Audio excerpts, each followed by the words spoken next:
Hi, my name is Christina Johnson, and I'm here to deliver my persuasive speech for communication.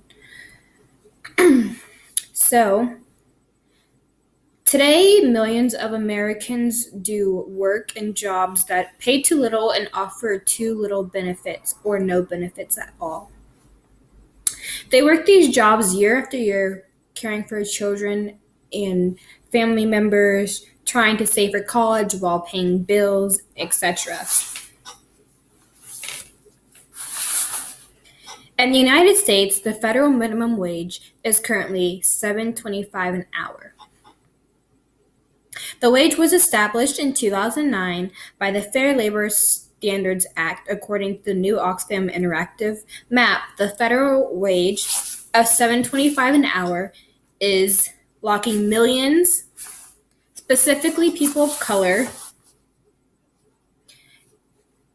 in poverty. Minimum wage is a highly controversial topic that's talked about in politics a lot. Tons of people have different opinions about whether the minimum wage should be raised or kept as it is. I personally think the minimum wage should be raised, and I'll give you facts to explain why.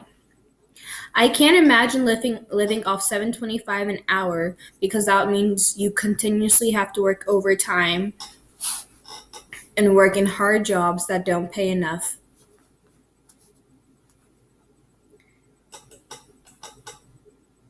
Some experts say that raising minimum wages can improve the lifestyle of those employees who are underpaid and under the poverty line. $7.25 an hour affects lots of people, putting them under the poverty line, making them not able to enjoy their life and just having to think about working. They believe that by raising the minimum wage, net income of the working class will increase and help keep the financial balance of the rich and the poor.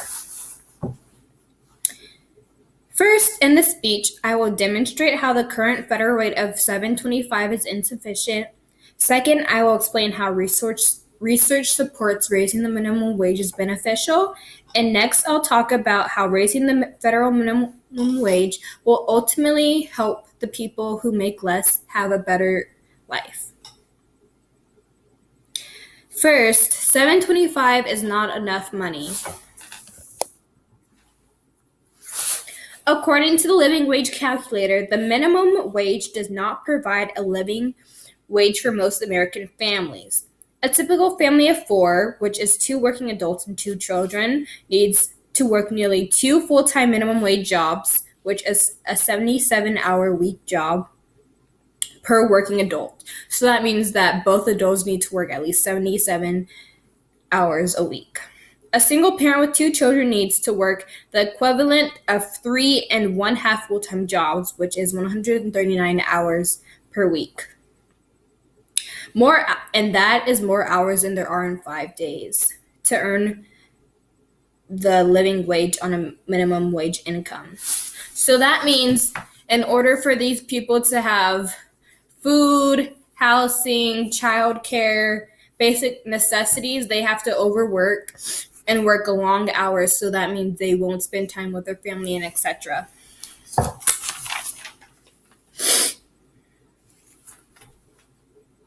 Families with 4 people, which is 2 adults and 2 children, in the North usually make $66,000 a year, and in the West usually $62,000 a year, have higher average living wages than those in the South, which is around $59,000 a year. And lastly, the Midwest at $58,000.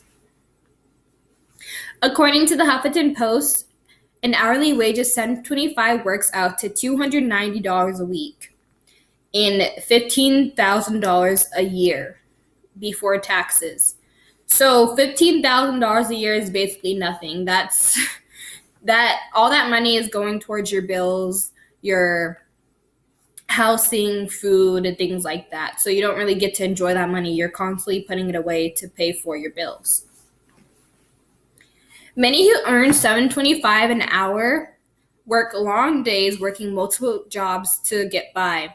Others scramble to amass enough hours to keep up with basic household bills, surviving only with help from family and government assistance. Ultimately, living off $7.25 an hour is not enough money and has many people living below the poverty line. Now that I have demonstrated how the current federal rate is insufficient, I will explain how raising the minimum wage will be beneficial. Raising the minimum wage will be significant for workers of color, specifically African Americans and Latinos. So usually about 38% of African Americans and 33% of Latinos in their jobs would get a raise. The economy has drastically grown over the past 50 years, and workers are producing more from each hour of work, with productively doubling since the late 1960s. If the minimum wage has been raised at the same pace as productivity growth since the late 1960s, the minimum wage would be over $20 an hour. So that shows that we can afford to pay people more for the work that they do. Around 400 million workers would see a raise in their pay if we were to raise the minimum wage. It would save taxpayer money and reduce the use of government assistance programs. In 2016, the Economy Policy Institute found that among the recipients of public assistance, most work or have a family member who works, and they are concentrated at the bottom of the pay scale, so that means they're at the lower end. Raising wages for the low-income workers would reduce net spending on public assistance, particularly among workers who are affected by the minimum wage increase. As you can see here, this is a picture about the pros and cons I've mentioned in my speech, and it's just a visual aspect. So the pros: raise living standards, cause workers' income to be above the poverty level, and reduces gender and race-based income equality. Moving along, I will talk about how a raised minimum wage will improve the quality of life for people who make less money. So basically, if people make more money, they have less worries. They won't have to rely on government assistance as much. People can spend more time with their families and actually enjoy time with their families instead of constantly working overtime and crazy hours. And people will be less stressed out, which ultimately improves mental health. Tonight, I give an evidence that supports why the federal minimum wage should be raised. There are many pros of why it should be raised, especially when the U.S. can afford it. Can you imagine living off $7.25 an hour? Constantly worrying about if you're going to have enough money to pay the bills. It is our responsibility to look out for the good of those around us. Thank you for listening to my speech about this important issue.